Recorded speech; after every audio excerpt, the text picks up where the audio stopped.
चलिए दोस्तों, good afternoon. जैसा कि आज आपका 2 बज चुके हैं और आज हम लोग टाइम से जो है अपने क्लासेस को स्टार्ट करते हैं दोस्तों।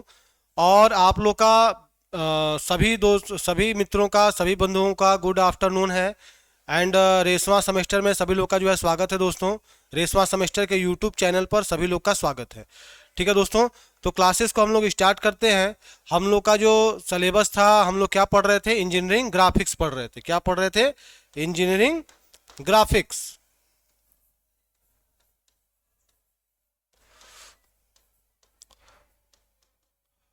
Engineering graphics.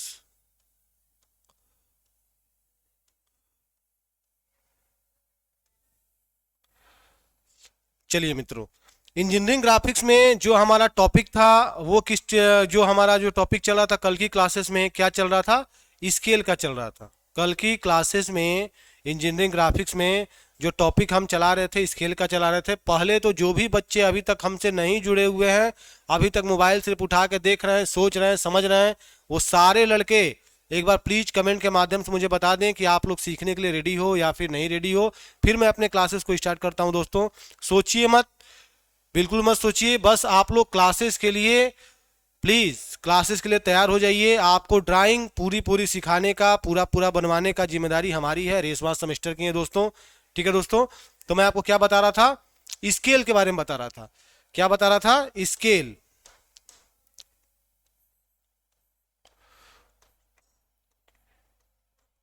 स्केल। अब देखिए, स्केल के बारे में जो कल मैंने आपको बताया था, क्या बताया था स्केल के बारे में? कि अगर हम किसी भी ड्राइंग को बनाते हैं, अगर उसको हम बिल्कुल एक्चुअल साइज में बनाए हैं, एक्चुअल साइज का मतलब वास्तविक साइज, अगर उसको हम बिल्कुल एक्चुअल साइज में बनाए हुए हैं तो उसको हम लोग फुल स्केल कहते हैं। अगर एक्चुअल साइज में न बना करके उसको हम लोग थोड़ा सा छोटा बनाए हैं, उसको हम लोग क्या बोलते हैं? रिड्यूसिंग स्केल बोलते हैं। एंड अगर छोटे साइज में न बना करके छोटे साइज को बड़े साइज में बनाए हैं, उसको हम लोग क्या बोलते हैं? इन लार्ज स्केल उसको हम लोग बोलते हैं दोस्तों। ये किससे संबंधित है? ये आपका संबंधित है ओनली फॉर इंजीनियरिंग ग्राफिक्स से। ओनली फॉर इंजीनियरिंग ग्राफिक्स से संबंधित चीजें हैं। लेकिन रेसवा सेमेस्टर पर सिर्फ और सिर्फ आपको सिलेबस के अकॉर्डिंग नहीं, सिलेबस से कुछ और भी आगे तक बताया जाता है।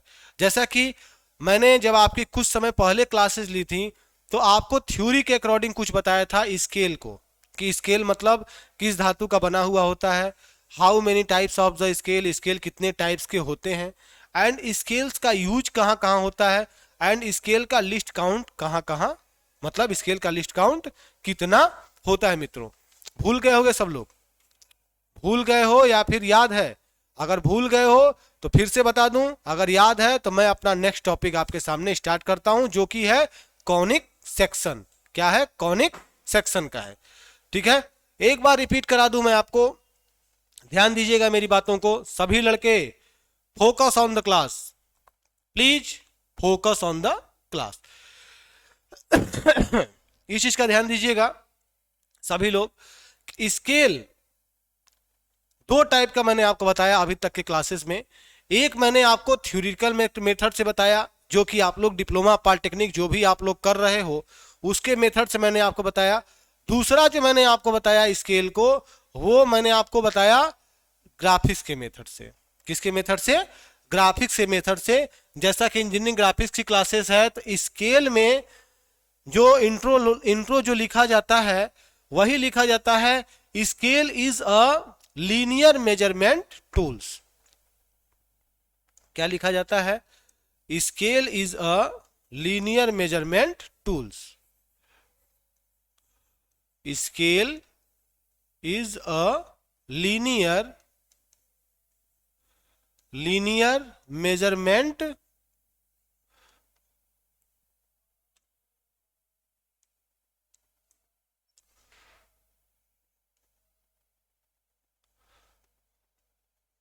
Linear measurement tools.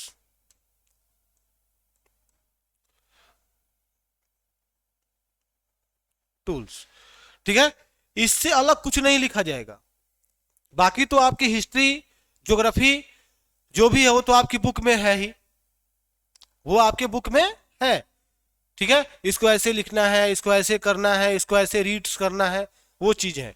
बट इसका जो मेन जो इंट्रोडक्शन, मेन आइडेंटिफिकेशन, मेन जो इसकी पहचान होती है वो इतना ही होती है कि scale is a linear measurement tools.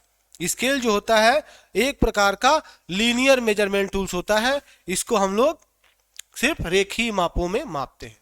रेखीय माप का मतलब जैसा आपका ड्राइंग चल रहा है, ड्राइंग आपका कोर्स चल रहा है, ड्राइंग का सिलेबस आपका चल रहा है, तो रेखीय माप का मतलब क्या हो गया, जो आपका रेखा में आप माप सकते हो। एंगल नहीं माप सकते स्केल के द्वारा, ये आप थ्योरी में भी जान लो एंड ग्राफिक्स में भी आप लोग जान लो। एंगल नहीं माप सकते, इससे सिर्फ और सिर्फ रेखीय माप मतलब मेजरमेंट, लंबाई माप सकते हो, चौड़ाई माप सकते हो एंड इससे ऊंचाई माप सकते हो, मतलब लेंथ, ब्रेंथ एंड हाइट।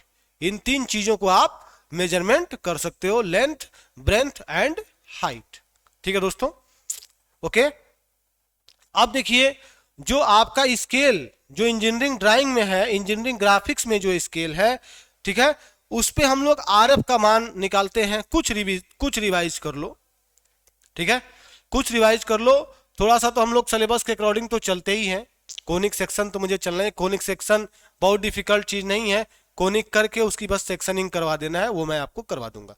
ठीक है, बाकी देखो जो आपका स्केल होता है उसमें निकलता है क्या, रिप्रेजेंटेटिव फ्रैक्शन। क्या निकलता है, representative fraction. Scale is a linear measurement tools, सबको ध्यान रहेगा। ठीक है, अब देखिए इसका स्केल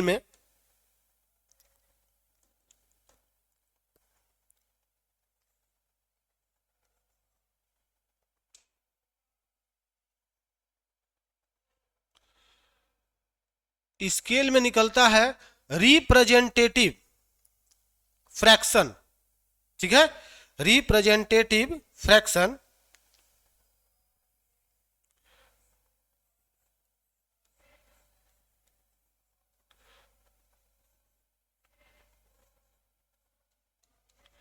रिप्रेजेंटेटिव फ्रैक्शन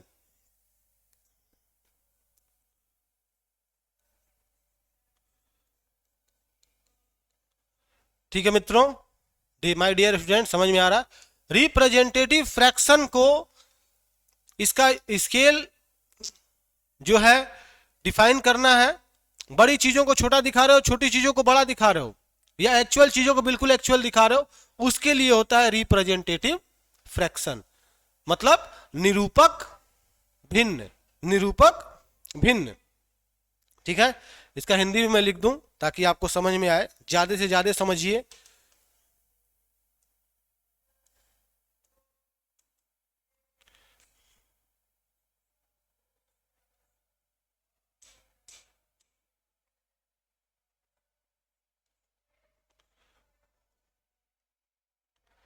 निरूपक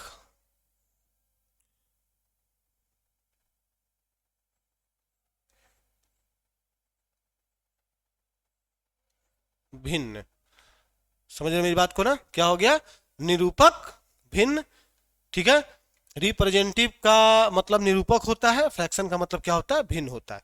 अब देखिए आरएफ का मान, आरएफ का मान जो होता है वो क्या होता है, आरएफ का मान मैंने आपको बताया था, drawing size of an object. RF मतलब वही RF, representative fraction equal to RF equal to क्या होता है, drawing size of an object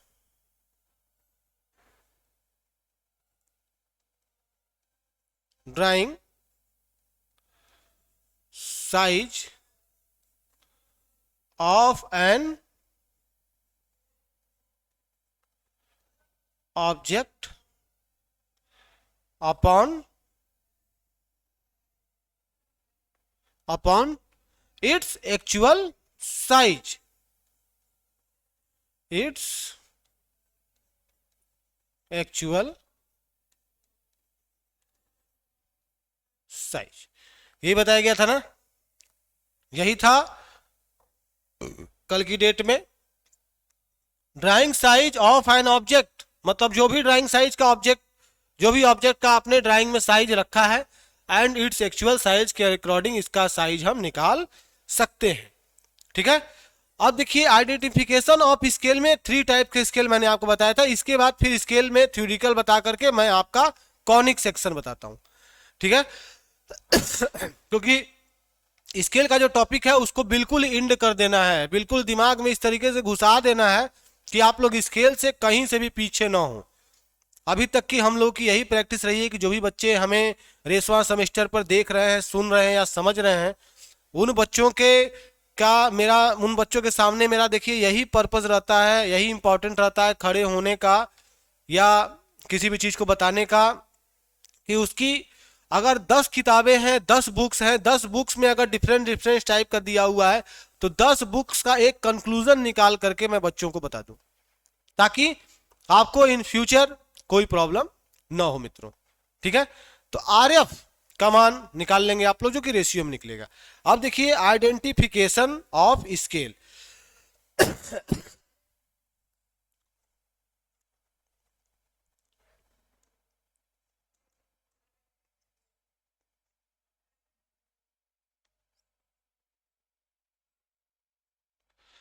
identification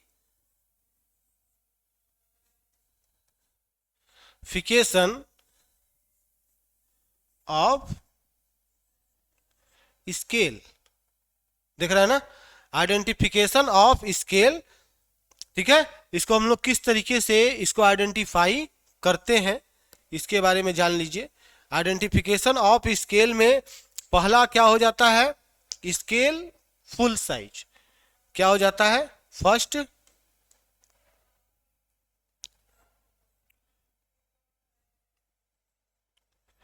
scale of full size, scale of full size ये फर्स्ट हो जाता है। ठीक है। दूसरा क्या हो जाता है, reduced size of scale, reduced size of scale.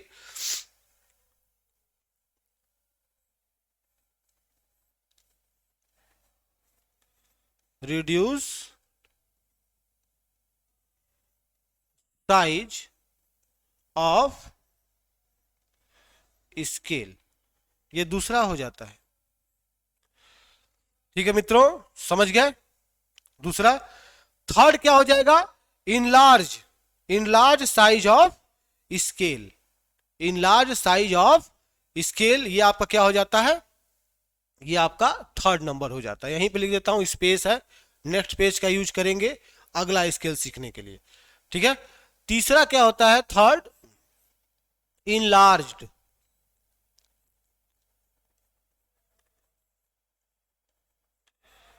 Enlarged size of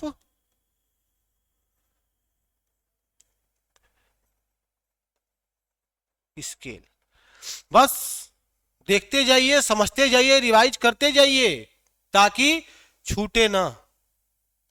ऐसा ना हो कि सर जी बता के चले गए, हमको समझ में नहीं आया। रेशमा सेमेस्टर पे बताने वाले तो बहुत हैं, ठीक है, लेकिन उसको पूरा पूरा दिमाग में क्या करना है, डाल देना है। पूरा पूरा माइंड में उसको आपको डाल देना है कि नहीं, इतने टाइप्स के स्केल होते हैं, इस मटेरियल्स के बने हुए होते हैं। तब देखिए, अब स्केल ऑफ फुल साइज को हम लोग कैसे लिख सकते हैं, पेन चेंज कर देता हूं। स्केल ऑफ फुल साइज को हम लोग लिख सकते हैं 1:1, 1:1 लिख सकते हैं, 1:1। थोड़ा सा और अलग लिख देता हूं, स्केल ऑफ फुल साइज को 1:1 करके हम लिख सकते हैं। ठीक है। And scale of reduce size को हम लोग कैसे लिख सकते हैं, 1:25 लिख सकते हैं, या 1:20, 1:5 लिख सकते हैं, क्योंकि इसको हम लोग छोटी चीज को बड़ा कर रहे हैं, छोटी चीज को हम लोग क्या कर रहे हैं, बड़ा करके यहां पे दर्शा रहे हैं। थर्ड क्या होता है, इनलार्ज स्केल होता है, तो 2 से चालू हो जाएगा, 2:1 10 या 2:1 ऐसे चालू हो जाएगा, ठीक है, सॉरी 2:1 या 20:1। तो इनमें देखिए पहचान अगर करनी है, अगर आपको फुल साइज का पहचान नहीं पता है कोई बात नहीं, नहीं पढ़े, नहीं जानकारी हुआ, नहीं सुन पाए, कोई बात नहीं, ठीक है। रिड्यूस का भी नहीं पहचान हुआ, नहीं पढ़े, नहीं जानकारी हुआ, नहीं समझ पाए, वीडियो जो है ब्लर आ रहा था, टाइम नहीं निकाल पा रहे थे, क्लासेस अटेंड कर रहे थे, बहुत सी समस्याएं आती है उस समय। जब हम लोग भूल जाते हैं तो बहुत सारे एक्सक्यूज आ जाता है सामने निकल करके कि ये एक्सक्यूज सर आ रहा था, सो दैट मैं इसको नहीं कर पाया, ठीक है। लेकिन अगर भूल रहे हो इस चीज को कि यार फुल साइज में क्या होता है, कहीं ऑब्जेक्टिव टाइप क्वेश्चन अगर आ गया आपके सामने, ठीक है, तो कैसे इसको आपको पकड़ना है, कैच करना है, ये बता दूं मैं आपको किस तरीके से आपको इसको कैच करना है। इसको अगर आपको कैच करना है, नेक्स्ट पेज में ले लेता हूं, तो फुल साइज ऑफ स्केल जो मैं आपको बताया,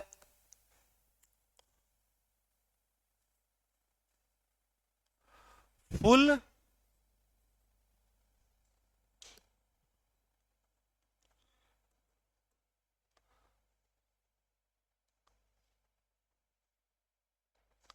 साइज ऑफ स्केल जो मैं आपको बता रहा हूं इस समय, फुल साइज ऑफ स्केल को अगर आपको पकड़ना है, अंडरलाइन कर दीजिए, हेडिंग है,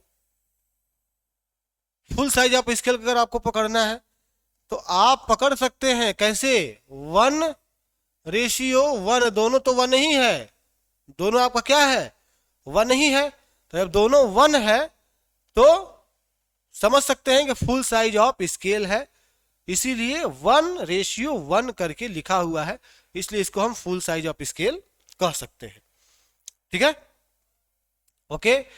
अगला है रिड्यूस साइज ऑफ स्केल, ये तो फर्स्ट नंबर हो गया, ये second number,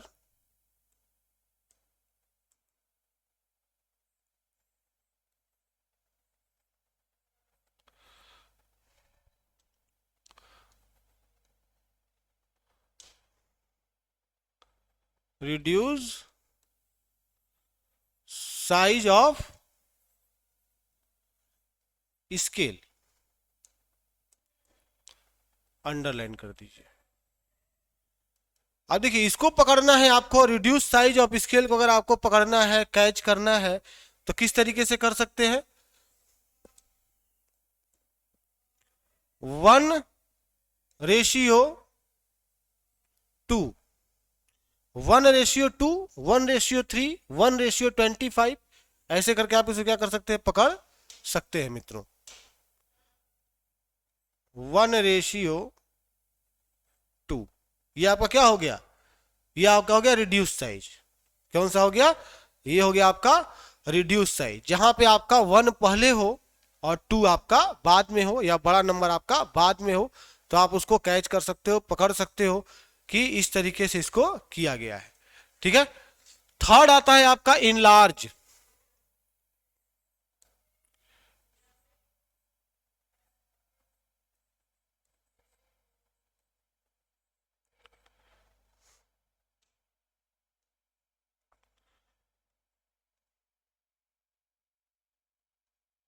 enlarge size of scale, underline कर दीजिए। इनलार्ज साइज ऑफ स्केल को अगर आपको पकड़ना है तो इसमें आपका क्या होता है, इसमें आपका जो बड़ा नंबर होता है वो पहले आ जाता है, क्योंकि छोटी चीज को बड़ा दिखा रहे हो, छोटी चीज को बड़ा दिखा रहे हो, तो पहले तो 1:1, 1:2, 1:25 ऐसे आता था, तो मतलब वहां जान सकते हो कि हाँ ये फुल साइज है कि ये रिड्यूस साइज है।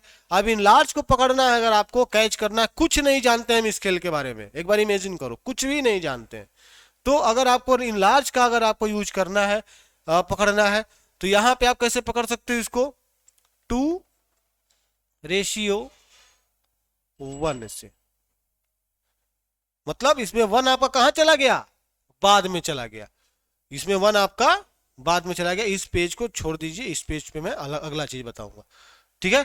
इसमें आपका 1 कहां चला गया, बाद में चला गया, ठीक है दोस्तों। इस तरीके से हम इसको कर सकते हैं, ठीक है। अब देखिए ये आपका टॉपिक खत्म हो गया। अब देखिए quality of a good scale, एक स्केल में क्या क्या क्वालिटी होनी चाहिए। Quality of a good scale,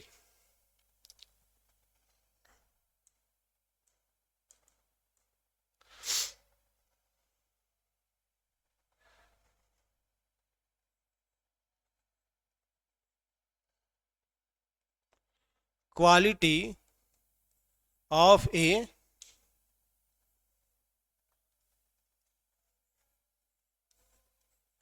good scale.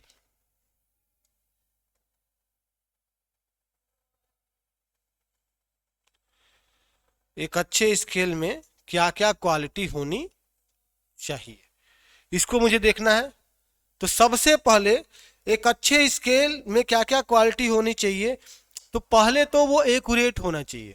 Accurate का मतलब शुद्ध होना चाहिए, एकदम एक्यूरेसी में होना चाहिए, क्योंकि एक मेजरमेंट टूल्स है। ये कैसा टूल्स है? मेजरमेंट टूल्स है। तो मेजरमेंट टूल्स अगर एक्यूरेट नहीं होगा तो जो भी उसमें हम मेजरमेंट करेंगे तो वो कैसा हो जाएगा? एरर में हो जाएगा। अगर मेजरमेंट टूल्स जैसे माइक्रोमीटर है, वर्नियर है, डायल टेस्ट इंडिकेटर है, या वर्नियर बेवल प्रोटेक्टर है, या स्टील रूल है, या स्केल है, ये सब क्या है? ये सब आपके मेजरमेंट टूल्स है। तो मेजरमेंट टूल्स में अगर एरर आ गया तो वो जो भी वर्क करेगा, जो भी मेजरमेंट वो करेगा, वो सब कैसा करेगा? वो टोटल आपका एरर वाला ही काम करेगा। मतलब सब चीज आपका गलत ही मापेगा, गलत ही वो क्या करेगा? मेजरमेंट आपका वो करेगा मित्रों। ठीक है, तो ये चीज का ध्यान देना है आपको कि पहले जो है कि आपका मेजरमेंट जो भी टूल्स है वो आपका एक्यूरेट होना चाहिए। Means quality of a good scale में पहले आपको फर्स्ट नंबर क्या है कि एक स्केल एक्यूरेट डिवाइड होना चाहिए। स्केल जो है हिंदी में लिख देता हूं, डिवाइड फॉर स्केल एक्यूरेट। ठीक है, मतलब स्केल जो है एक्यूरेट डिवाइड होना चाहिए। ठीक है, लिख देता हूं, स्केल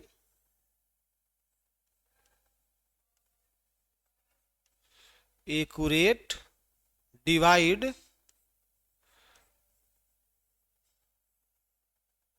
होना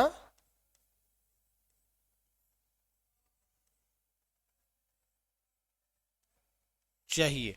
अगर एक्यूरेट डिवाइड नहीं होगा तो ये जो भी आपका रेशियो आ रहा है वो गलत आएगा। स्केल आपका एक्यूरेट डिवाइड होना चाहिए। अगर एक्यूरेट डिवाइड नहीं होगा तो जो भी आपका रेशियो आएगा वो आपका गलत होगा। ठीक है, अगला चीज है मापने के लिए पर्याप्त दूरी होनी चाहिए। मापने के लिए पर्याप्त दूरी होनी चाहिए, मतलब कि अगर मापने के लिए दूरी अगर आपकी पर्याप्त नहीं है तो आप मापनी को नहीं निकाल सकते, तो आप रेशियो को नहीं निकाल सकते। जो 1:1, 1:2 ऐसे करके जो आप निकाल रहे हो इन लार्ज फुल साइज, वो आप नहीं निकाल सकते। ठीक है, तो मापने के लिए पर्याप्त दूरी होनी चाहिए। सेकंड नंबर क्या होगा? मापने के लिए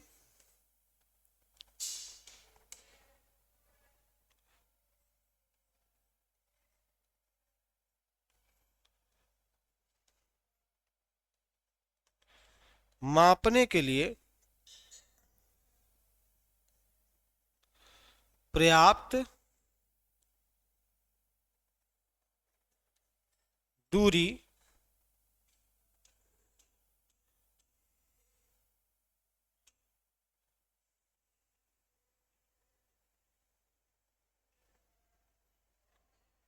होनी चाहिए।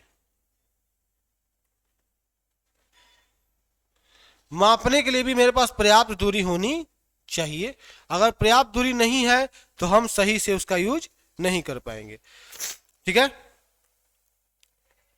अगला चीज है स्केल का जो है पूर्ण विवरण जो होता है, पूर्ण मतलब डायमेंशंस, वो उसके ऊपर लिखा होना चाहिए। जैसे इंच का है, एमएम का है, सेंटीमीटर का है, वो उसके ऊपर लिखा होना चाहिए। अगर नहीं लिखा रहेगा तो क्या होगा? अगर नहीं लिखा रहेगा तो हम मेजरमेंट ही नहीं कर पाएंगे। नहीं लिखा रहेगा तो हम मेजरमेंट नहीं कर पाएंगे। तो तीसरा क्या है? स्केल का पूर्ण विवरण इसके ऊपर लिखा होना चाहिए। स्केल का पूर्ण मतलब पूरा विवरण, स्केल का पूर्ण विवरण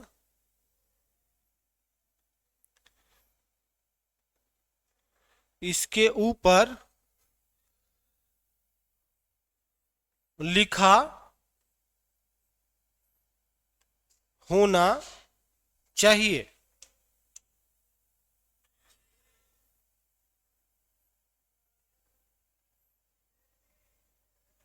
लिखा होना चाहिए, स्केल का जो है पूर्ण विवरण इसके ऊपर लिखा होना चाहिए। मित्रों समझ गए मेरी बात को?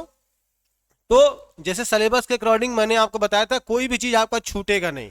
अगर पता चला कोई, अगर आप अदर बुक ले लिए बिहार पॉलिटेक्निक में, ठीक है, चाहे कोई इंस्ट्रक्टर आपसे पूछ दिया कि एक स्केल के अंदर क्या क्या क्वालिटी होनी चाहिए, तो वहां पे आप क्या बताएंगे? वहां पे वहां पे आपको बताना होगा कि सर स्केल के अंदर इतनी क्वालिटी होनी चाहिए कि स्केल पहले तो एक्यूरेट डिवाइड होना चाहिए। एक्यूरेट डिवाइड नहीं होगा सर तो हम रेशियो नहीं निकाल पाएंगे। ठीक है।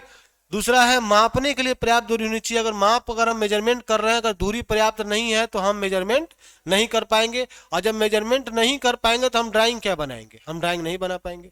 ठीक है। रेशियो कैसे निकाल पाएंगे? नहीं निकाल पाएंगे। स्केल का पूर्ण विवरण इसके ऊपर लिखा होना चाहिए। तो स्केल का जो पूर्ण विवरण है, जो इंच का है, एमएम का है, सेंटीमीटर का है, अगर इसके ऊपर नहीं लिखा रहेगा तो हम कोई भी काम नहीं कर पाएंगे। समझ रहे हो ना? अब देखिए, कल कुछ चीजें छूट गई थी, अच्छा हुआ रिवीजन होने लगा तो मैं कुछ बता दूं। अब देखिए है यूनिट्स ऑफ मेजरमेंट, मतलब माप की इकाइयां, यूनिट्स ऑफ मेजरमेंट। ठीक है। नेक्स्ट टॉपिक है units of measurement.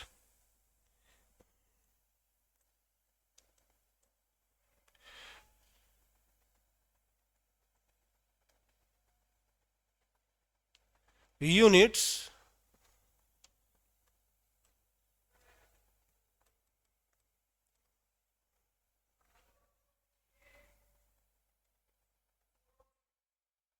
Units of measurement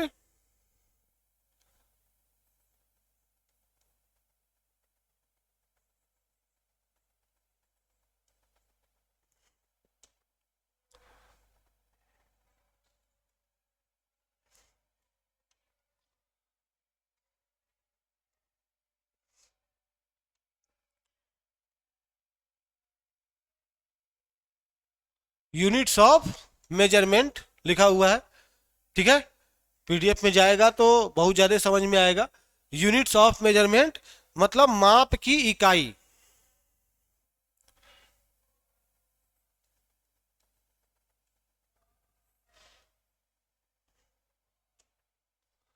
माप की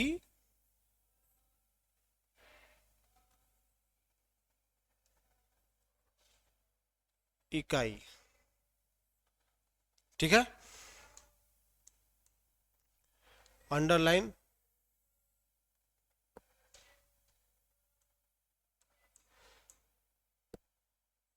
माप की इकाई। ठीक है। जो जो अंडरलाइन है ध्यान दीजिएगा, हेडिंग है। ठीक है। तो आईएसआई के अनुसार मीट्रिक प्रणाली में निम्नलिखित माप घोषित किए जाते हैं। आईएसआई के अनुसार मीट्रिक प्रणाली में जो हम लोग काम करते हैं वो किसमें करते हैं? अकॉर्डिंग टू आईएसआई, मतलब इंडियन स्टैंडर्ड इंस्टीट्यूट। ठीक है। आईएसआई का मीन्स क्या हो जाएगा? Indian standard institute. ठीक है। लंबाई को हम लोग मापते हैं, वर्गीय माप मतलब स्क्वायर मेजरमेंट को मापते हैं, एंड क्यूबिक मेजरमेंट को हम लोग मापते हैं। ठीक है। पहला क्या लेते हैं? Linear measurement. फर्स्ट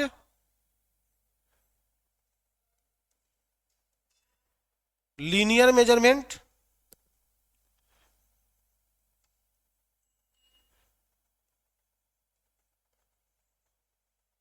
ठीक है दोस्तों। Second square measurement.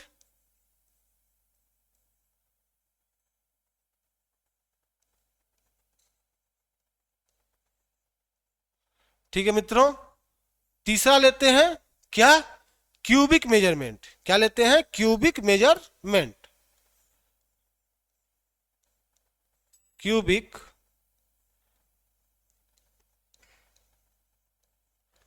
मेजरमेंट किसके अकॉर्डिंग, सभी लड़कों को दिख रहा है, किसके अकॉर्डिंग लेते हैं, according for ISI Indian standard institute. Bar bar repeat करता हूं ताकि समझ में आए, ठीक है, अकॉर्डिंग फॉर आईएसआई, ठीक है। आप देखिए लीनियर मेजरमेंट मतलब लंबाई के माप, स्क्वायर मेजरमेंट भी लेते हैं मतलब स्क्वायर, घनीय माप क्यूबिक, समझ रहे हैं ना, क्यूबिक का मतलब क्या हो गया, घनीय माप, जिसपे 3 लिखा जाता है, 3 इसके पावर 3 मतलब घनीय माप, ठीक है। स्क्वायर का मतलब क्या हो गया, वर्गीय माप, लिखना पड़ेगा हिंदी में या तो हो जाएगा आपका, अगर लिखना पड़ेगा तो कहिए मैं लिख देता हूं, लेकिन जैसे बहुत से बच्चे हैं समझ सकते होंगे, लीनियर मेजरमेंट का मतलब रेखीय माप हो गया, स्क्वायर मेजरमेंट का मतलब हो गया कि आपका वर्गीय माप, एंड क्यूबिक मेजरमेंट का मतलब हो गया आपका घनीय माप, ठीक है मित्रों। तो देखिए लीनियर मेजरमेंट, नहीं इसको लिख भी मैं देता हूं ताकि आप लोग को ज्यादा से ज्यादा समझ में आए, वही चीज है, फर्स्ट लीनियर मेजरमेंट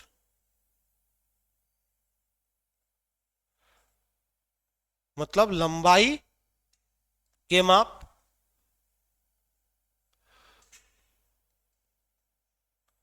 ठीक है। स्क्वायर मेजरमेंट, स्क्वायर मेजरमेंट का मतलब क्या हो गया, वर्ग, वर्गीय माप,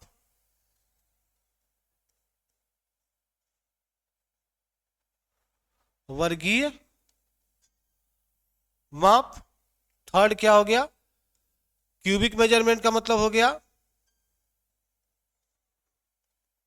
घनीय माप। 3 इंग्लिश में लिख दिया है और 3 का फिर मैंने आपको हिंदी में लिख दिया, ठीक है। अब नेक्स्ट पेज पे चलते हैं। लीनियर मेजरमेंट के कुछ फॉर्मूले होते हैं, देख लीजिए। 10 मिलीमीटर इक्वल टू कितने सेंटीमीटर होते हैं, आपको ड्राइंग में इसका यूज होगा, ठीक है। आप देखिए लीनियर मेजरमेंट में मैं चलता हूं,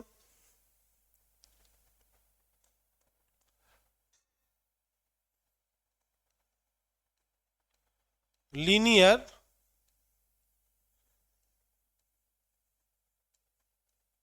मेजरमेंट, इसको 2 भाग में कर दीजिए, उधर कुछ और हो जाएगा फॉर्मूला, ठीक है दोस्तों। लीनियर मेजरमेंट का मतलब क्या हो गया, लंबाई की माप,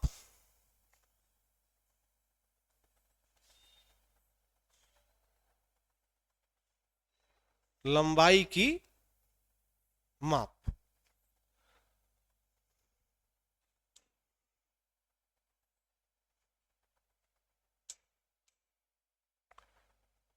ब्रैकेट है ये,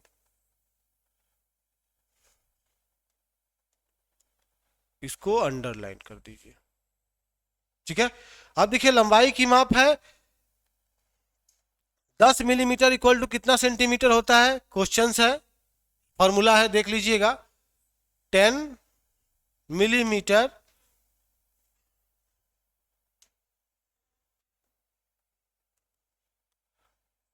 टेन मिलीमीटर इक्वल टू कितना सेंटीमीटर होता है, 10 मिलीमीटर इक्वल टू 1 सेंटीमीटर। ये सब आपके इंजीनियरिंग ग्राफिक्स में फॉर्मूले के अकॉर्डिंग आपको चलना है, ठीक है। 10 millimetre equal to 1 centimetre, 10 centimetre equal to क्या होता है, 10 सेंटीमीटर, जो भी बताया जा रहा है आपका लंबाई की ही माप बताया जा रहा है। 10 सेंटीमीटर इक्वल टू कितना हो जाता है, 1 decimetre, 1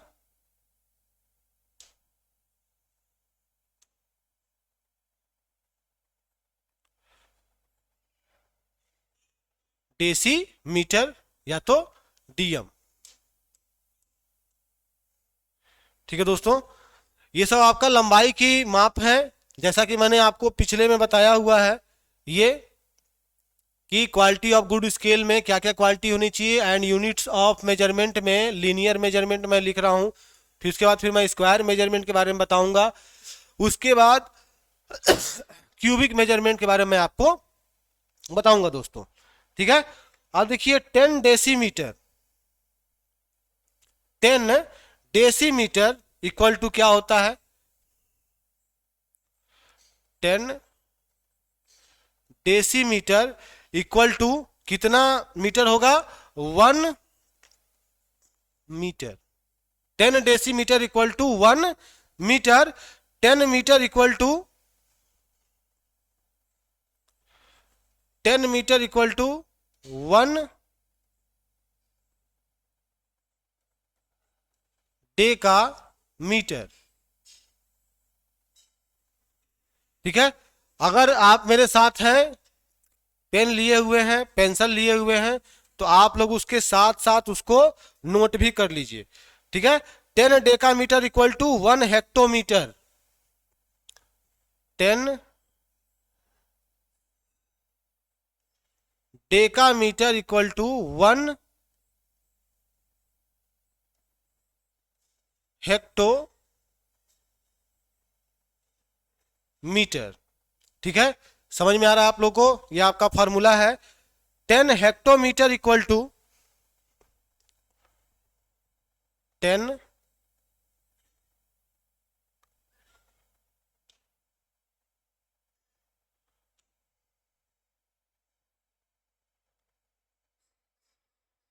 10 hectometre equal to 1 kilometre. 1 kilometre. तो देखिए ये सब आपका जो है लीनियर मेजरमेंट है, मतलब लंबाई के माप है। जैसा कि मैंने अभी आपको पिछले पेज पे बताया हुआ था, ये सब किसके अकॉर्डिंग होता है? आईएसआई के अकॉर्डिंग। आईएसआई का मतलब क्या समझ रहे हो? आईएसआई का मतलब होता है इंडियन स्टैंडर्ड इंस्टीट्यूट, मतलब जो भी हमारे देश में जो भी पैमाने या फिर जो भी हमारे देश में पद्धतियां मतलब यूज में लाई जाती हैं, वो टोटल या तो बीआईएस के अनुसार, मतलब ब्यूरो ऑफ इंडियन स्टैंडर्ड के अनुसार, या तो आईएसआई के अनुसार, मतलब इंडियन स्टैंडर्ड इंस्टीट्यूट के अनुसार ये लाई जाती हैं। अब देखिए दूसरा होता है स्क्वायर मेजरमेंट। दूसरा क्या है? Square measurement.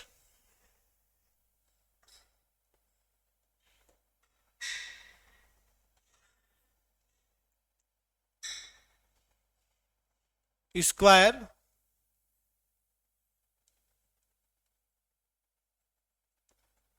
Measurement. Square measurement का हिंदी क्या होता है? वर्गीय माप। क्या होता है इसका मतलब? वर्गीय माप।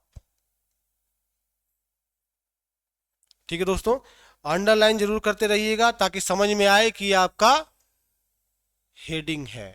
ठीक है, अब देखिए लीनियर वाला देख लिया आप लोग। अब देखिए स्क्वायर मेजरमेंट में 100 वर्ग 100 वर्ग मिलीमीटर इक्वल टू क्या हो जाएगा? 1 वर्ग सेंटीमीटर।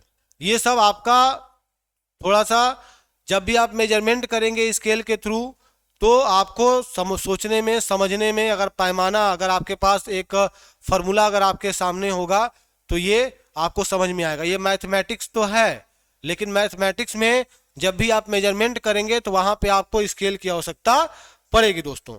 ठीक है, तो 100 पहला है 100 mm²। समझ रहे हैं ना? वर्गीय माप स्क्वायर से हम लोग लिखते हैं। 100 mm² इक्वल टू 1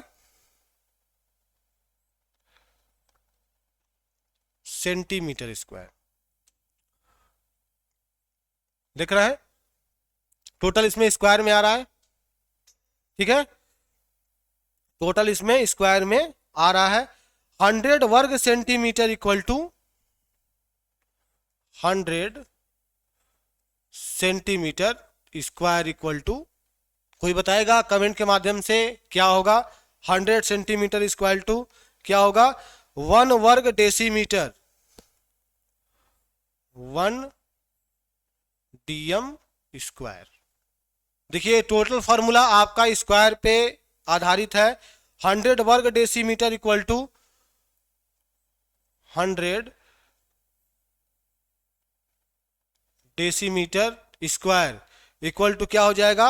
1 वर्ग मीटर, 1 मीटर स्क्वायर। ठीक है दोस्तों, ये हो गया आपका स्क्वायर मेजरमेंट। ठीक है। अब देखिए, अब आपका आता है क्यूबिक मेजरमेंट। तीसरा क्या आता है? Cubic measurement.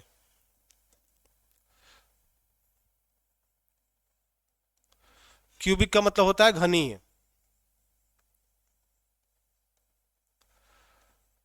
क्यूबिक मेजरमेंट मतलब घनीय माप। अब देखिए, घनीय माप मतलब तीन। घनी का मतलब क्या हो गया? थ्री। जैसे 1000 घन मिलीमीटर, इसको अंडरलाइन कर दीजिए।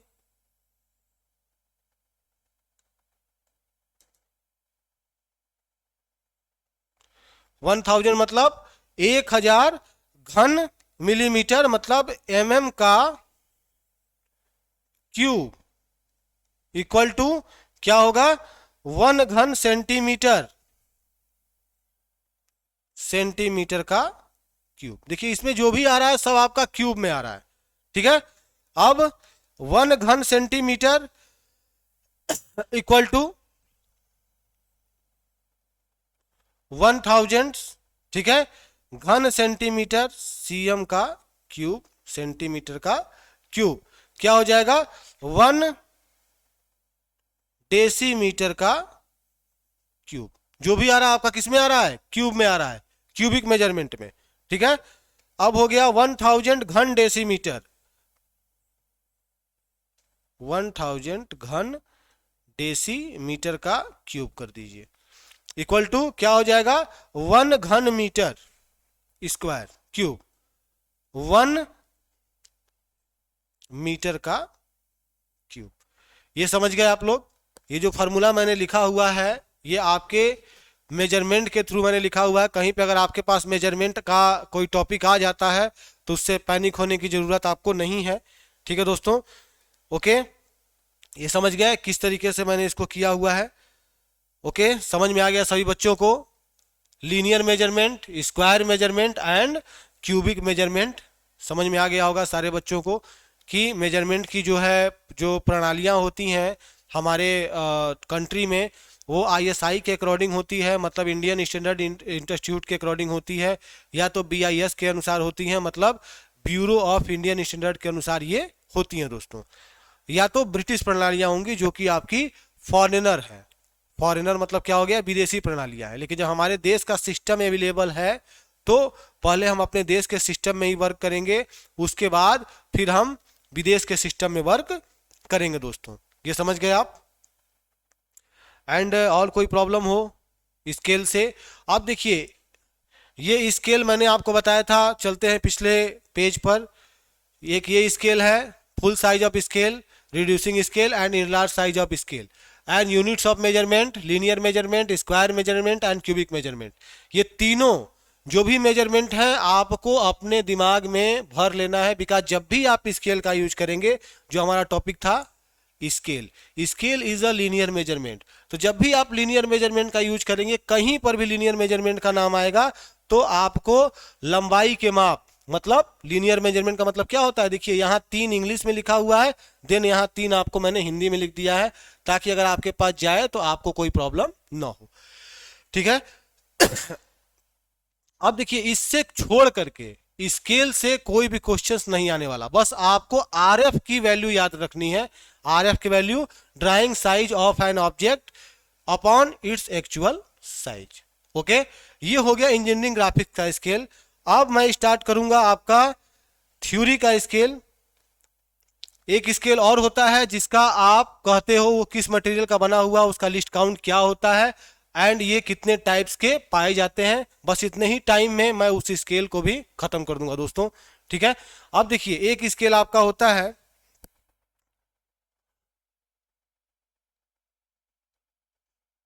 एक स्केल,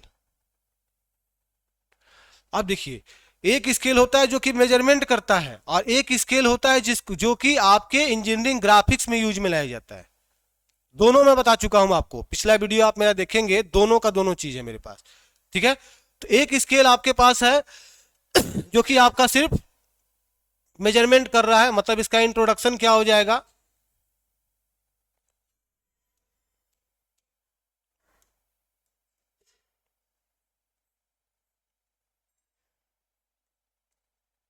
इंट्रो। इसका इंट्रोडक्शन क्या हो जाएगा, जब भी आप किसी पाठ पुर्जों को बनाते हो या हाई स्कूल इंटर में जब भी आप लोग थे तो एक स्केल का प्रयोग करते थे। शायद वो स्केल आपकी प्लास्टिक की होती थी या तो स्केल आपकी लकड़ी की होती थी। और जो स्केल टेक्निकल फील्ड में जो स्केल आ गई वो स्केल आपकी किस फील्ड में आ गई, वो स्केल आपकी आ गई स्टील की स्केल, मतलब स्टील रूल आ गया। ठीक है, तो इसका इंट्रोडक्शन क्या हो जाएगा, यह भी एक प्रकार का लीनियर मेजरमेंट टूल्स होता है। Linear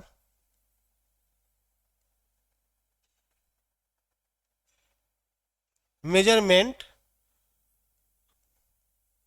tools, linear measurement tools लिख दिया हूं मैं ताकि आपको कोई प्रॉब्लम ना हो। अब देखिए थोड़ा सा दिमाग पर जोर डालिए, पीछे के वीडियो में जाइए। तो इसका मैंने आपको क्या बताया था, मटेरियल।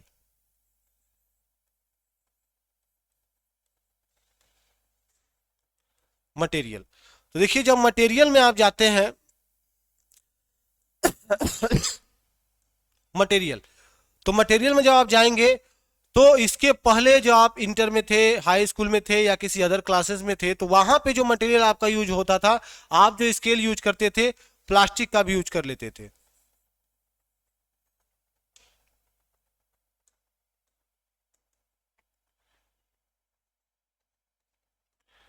प्लास्टिक का। इसके बाद कुछ और सीनियर हुए तो हमने वुड, लकड़ी का स्केल यूज किया। ठीक है, 15 सेंटीमीटर की या 150 mm की वो स्केल होती थी। इसके बाद जब टेक्निकल फील्ड में हम आ गए तो मैंने स्केल का, स्टील का यूज किया, स्टील।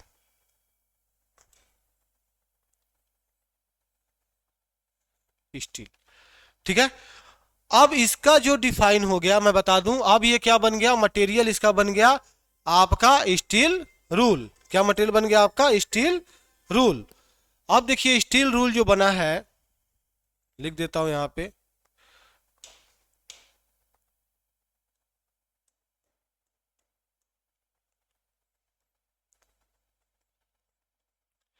रूल का मतलब भी पैमाना ही होता है। अब ये जो स्टील रूल आपका बनेगा वो किस मेटल का बनेगा, निकिल, क्रोमियम,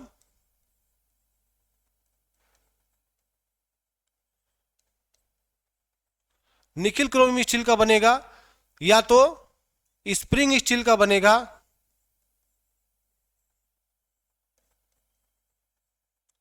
या तो वेनेडियम स्टील का बनेगा।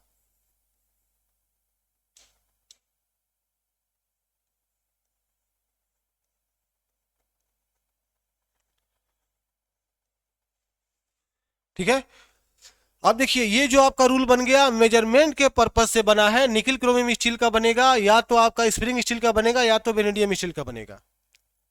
ठीक है, अब स्टील में निकिल भी है, क्रोमियम भी है एंड स्टील भी। स्टील किसे बोला जाता है, स्टील बोला जाता है स्टील का जो वो इंट्रोडक्शन होता है। स्टील का इंट्रोडक्शन क्या होता है, जैसे कोई स्टील है, मैंने हर एक स्टील, जैसे आप लोग टेक्निकल फील्ड से आ गए हो तो स्टील का जो इंट्रो होगा वो क्या होगा, iron and carbon. Iron and carbon का जो एक मिश्रण होता है, जो एक एलाय होता है, उसे हम क्या बोलते हैं, स्टील बोलते हैं। जिसमें आयरन एंड कार्बन दोनों का दोनों मिश्रित हो उसे हम क्या बोलेंगे, स्टील बोलेंगे। ठीक है, उसे हम क्या बोलेंगे, निकिल क्रोमियम स्टील बोल सकते हैं, स्प्रिंग स्टील बोल सकते हैं, माइल्ड स्टील बोल सकते हैं। ठीक है, वही स्टील होता है। स्टील का मतलब एक लोहा तो होता है, लेकिन लोहे में भी कार्बन की मात्रा होती है। ठीक है, टंगस्टन स्टील हो गया। ठीक है, तो इस स्टील जिसमें जो नाम आपका स्टील से जुड़ा हुआ है, वो जो आयरन होता है बहुत ही यूनिक आयरन होता है। यूनिक का मतलब क्या होता है, अनोखा आयरन होता है। वो इतना यूनिक होता है जैसे टंगस्टन है। टंगस्टन का यूज कहाँ होता है, बल्ब के फिलामेंट में हम टंगस्टन नाम की धातु का यूज करते हैं। करते हैं कि नहीं करते हैं? तो उसको जब आप देखोगे कभी टंगस्टन को, तो बिल्कुल चमचमाता हुआ, बिल्कुल ही शाइनिंग मेटल्स वो होता है। क्यों? क्योंकि उसके साथ जुड़ा है स्टील। उसके साथ क्या जुड़ा है, स्टील। आयरन एंड कार्बन का वो क्या है, एक मिश्रण है, सो दैट उसको हम स्टील कहते हैं मित्रों। तो स्टील रूल जो होता है nickel chromium steel, spring steel या तो वेनेडियम स्टील का बना हुआ रहता है, ये सभी लड़के जानते हैं। इसकी खासियत क्या होती है, निकिल और क्रोमियम की खासियत, निकिल एंड क्रोमियम की जो खासियत होती है, निकिल के ऊपर कभी भी जंग नहीं लगता। जैसे आप जो बर्तन मांजने वाला जो स्क्रॉच ब्राइट होता है देखे होंगे, तो वो भी निकिल क्रोम स्टील का ही बना हुआ होता है, जिससे आप लोग बर्तन धोते हैं, देखे है ना। और वो बहुत मैलिएबल भी होता है, पतली तार का होता है, लेकिन अगर उसको हम साल भर 6 महीना भी अगर उसको हम लोग पानी में डालकर रखेंगे तो उसके ऊपर कभी भी जंग नहीं लगेगा। देखें कभी आप लोग घर पे, आप लोग के पास होगा स्क्रॉच ब्राइट स्टील के तार वाला, तो उसको आप देखिए कि अगर वो हमेशा पानी में रहेगा लेकिन उसके ऊपर कभी जंग नहीं लगेगा। एंड क्रोमियम की क्या विशेषता होती है, दूसरा टर्न पे है मेरे पास क्रोमियम, इसकी क्या विशेषता होती है, यह घर्षण से बचाता है, मतलब एंटी फ्रिक्शन होता है। जैसे मेजरमेंट टूल जो होता है, मेजरमेंट टूल्स का यूज वहां पर किया जाता है जहां पर मुझे हमेशा मेजरमेंट का काम करना हो। अगर मुझे किसी चीज का मेजरमेंट करना है, बार बार टच करेंगे हटाएंगे, टच करेंगे हटाएंगे, तो क्या रीजंस होता है टच करके हटाने का, कि मैंने मेजरमेंट कर लिया, फिर अगर मेरे मन में कोई संशय हुआ, फिर मैंने उसको मेजरमेंट किया, फिर अपने स्थान पे वापस रखा। तो बार बार जब उसको हम लोग उठाएंगे और मेजरमेंट करेंगे तो क्या होगा, उसके ऊपर एक फ्रिक्शन होगा, घर्षण होगा, जो कि हमको जानकारी में नहीं होगा लेकिन टूल्स के ऊपर घर्षण होगा। तो उस घर्षण जब होगा तो जितने डायमेंशन में मैंने टूल्स को बनाया है उसका डायमेंशन क्या होगा, कम होता हुआ चला जाएगा। जब कोई भी चीज घस जाएगी या घिस जाएगी तो वो चीज क्या हो जाएगी, अपने लंबाई से थोड़ी सी छोटी वो चीज ऑटोमेटिक हो जाएगी। जब वो चीज ऐसी हो जाएगी तो हम लोग मेजरमेंट कर पाएंगे, कभी नहीं कर पाएंगे, उसमें एरर ऑटोमेटिक आ जाएगा। ठीक है मित्रों, तो ये होता है निकिल क्रोमियम स्टील का एक डेफिनेशन, कि निकिल क्रोमियम स्टील का डेफिनेशन यही होता है कि उसके ऊपर न तो कभी घर्षण होगा, न तो उसके ऊपर भविष्य में कभी जंग लगेगा। समझ गए मेरी बात को ना, याद रखना, कहीं पर भी कोई पूछेगा कि आखिर ये निकिल क्रोमियम स्टील है क्या, तो बता दीजिएगा कि एक यूनिक आयरन होता है जिसमें कई प्रकार के निकिल, मतलब 3 लोहा इसमें, निकिल भी है, क्रोमियम भी है एंड स्टील भी है।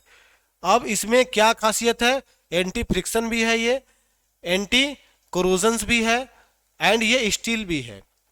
और कोई एग्जाम्पल बोलेगा तो बता दीजिएगा कि बर्तन मारने वाला जो स्क्रॉच ब्राइट होता है वो साल भर पानी में रहेगा लेकिन उसके ऊपर कभी जंग लगते देखे हो, कोई नहीं देखा होगा। ठीक है, तो वो किसका बना होता है, निकिल क्रोमियम स्टील का बना होता है, सो दैट उसके ऊपर कभी भी जंग नहीं लगता है। और जब उसको हम लोग बर्तन मांजते हैं तो रगड़ खाता है कि नहीं खाता है, डेफिनेटली रगड़ खाएगा। जब रगड़ खाएगा तो घर्षण होगा, तो अगर घर्षण से अगर वो घस जाता तो इतने बड़े साइज का होता तो लास्ट में इतने बड़े साइज का हो जाता, होता कि नहीं होता, इसलिए उसके ऊपर कभी घर्षण भी नहीं होगा। अब देखिए इसका नेक्स्ट टॉपिक होता है लिस्ट काउंट। लिस्ट काउंट, अब लिस्ट काउंट का मीन्स क्या हो जाएगा, लिस्ट काउंट मतलब सबसे छोटी से छोटी माप जो उसके द्वारा ली जा सकती है, एक स्केल के द्वारा सबसे छोटी छोटी माप जो ली जा सकती है वो कितनी ली जा सकती है, बता चुका हूं ऑलरेडी, 0.5 mm या 1/64 इंच। 0.5 mm या 1/64 इंच उसके द्वारा मेजरमेंट सबसे छोटे से छोटा किया जा सकता है।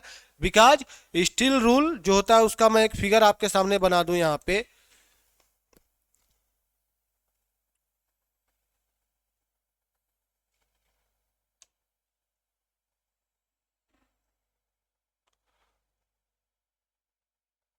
ऐसा ऐसा होता है। ये स्टील रूल का कंस्ट्रक्शन या स्टील रूल का जो बॉडी जो होता है इसी प्रकार से होता है जैसा मैंने आपके बोर्ड पे बनाया हुआ है। इसके ऊपर बस ग्रेजुएशन हम लोग डाल देते हैं।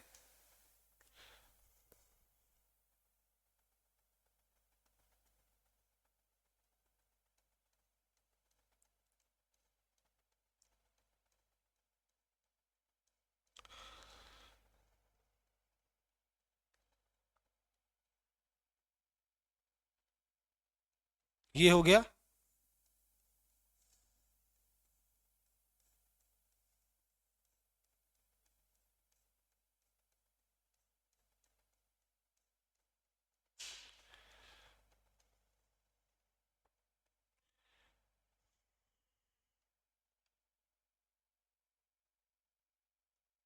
ऐसा ग्रेजुएशन होता है, देख रहे हैं।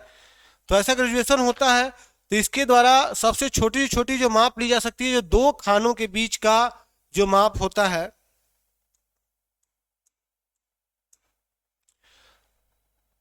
एक ये देन एक ये। अब इनके बीच का जो मान है, मान लीजिए इसका हम माप रखे हैं 13, इसका माप रखे हैं हम 14, देख रहे हैं ना।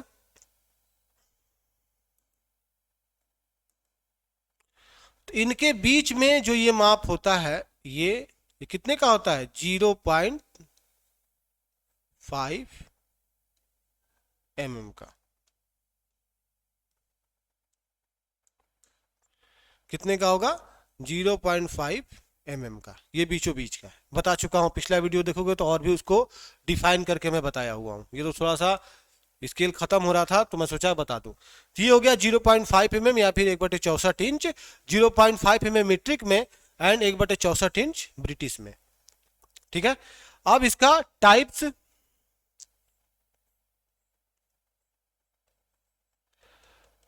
टाइप्स में कितने प्रकार के होते हैं। First, standard steel rule, standard steel rule हो गया। Second, narrow rule,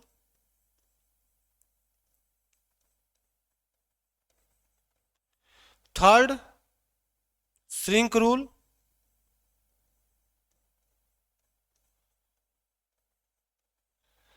fourth, hook rule,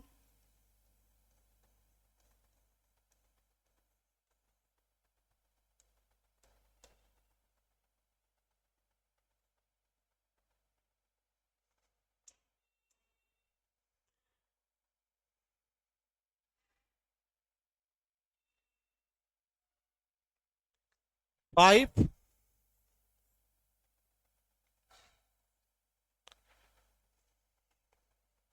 spring rule,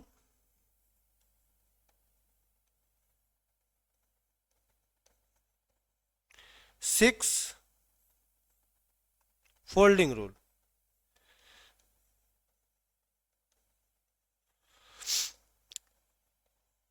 folding rule. ठीक है दोस्तों, इतने प्रकार के रूल्स को मैंने आपको बताया था पिछली क्लासेस में। अब जो है आपका रूल का जो टॉपिक बिल्कुल ही खत्म हो गया। अब रूल से या स्केल आपसे कोई थ्योरिकल पूछे या तो स्केल आपसे कोई ड्राइंग का पूछे, अब स्केल में आपको कोई ऐसा टॉपिक नहीं है जो आपका बचा हुआ दोस्तों। ठीक है। अब स्केल का जो है टॉपिक आपके सामने खत्म हो गया। मेटल्स के बारे में मैंने आपको बता दिया क्या क्या कैसे कैसे होता है। एंड इसका मैं आपको ये भी बता दिया कि आधे mm का माप हम कैसे ले सकते हैं। ये अगर दो है, दो के बीच में जो जाता है वो कितना होता है, आधा ही होता है, 0.5 mm। मोटी पेन से भी लिख देता हूं ताकि अगर आपके पास पीडीएफ में जाए तो समझ जाइए कि दो खानों के बीच में अगर आधा जाता है तो आधे mm का मान होता है। तो 0.5 mm इसको हम ऐसे भी समझ सकते हैं, ले सकते हैं। ठीक है दोस्तों, अब जो है स्केल का टॉपिक आपके सामने जो है खत्म हो गया। ये आपका स्केल थ्योरिकल मेथड से हो गया एंड ये आपका जो स्केल है वो ड्राइंग के मेथड से हो गया। ठीक है मित्रों, समझ गए, समझ में आ गया। वीडियो को लाइक एंड सब्सक्राइब जरूर करते रहिएगा ताकि हमारी जब भी नेक्स्ट वीडियो बनेगी कोनिक सेक्शन से तो आपके पास उसका इन्फॉर्मेशन ऑलरेडी चला आएगा दोस्तों। और कोई भी टॉपिक रेशमा सेमेस्टर्स में, इंजीनियरिंग ड्राइंग में, चाहे थ्योरी में, कोई भी टॉपिक छूटने वाला नहीं है मित्रों। अगर आज छूट जाता है तो कल जरूर उसको मेंशन करके उसका हम जरूर करवा देंगे दोस्तों। ठीक है, बहुत बहुत धन्यवाद सुनने के लिए, अपना टाइम देने के लिए मित्रों। ठीक है, फिर मैं कल आपको इसी टाइम पे दोपहर 2 बजे मिलूंगा बिहार पॉलिटेक्निक वाले बच्चों को, और 3 बजे मैं मिलूंगा यूपी पॉलिटेक्निक वाले बच्चों को। तब तक अपना ध्यान रखें, स्वस्थ रहें, मस्त रहें एंड कुछ ना कुछ हमेशा नया नया टेक्निकल फील्ड में आप जरूर सीखते रहें दोस्तों। तब तक के लिए धन्यवाद, नमस्कार।